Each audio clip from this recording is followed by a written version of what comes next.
अमित शहांच्या वक्तव्याचा फडशा दसरा मेळाव्यामध्ये पाडेन उद्धव ठाकरेंनी इशारा दिलाय।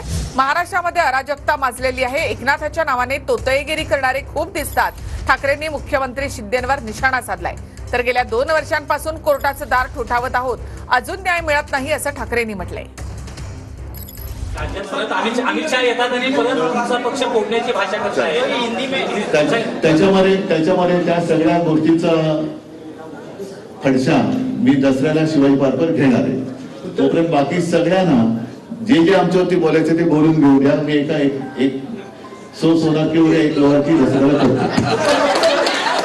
जे त्या ठिकाणी धाडसाचे निर्णय घ्यायचे होते, तो धाडसी गृहमंत्री म्हणून अमित भाईंची ओळख आहे आणि त्यांचा फडशा उद्धव ठाकरे कसा काय पाडू शकतात। परंतु उद्धव ठाकरेंना तोंडाची वाफ फक्त घालवायचे।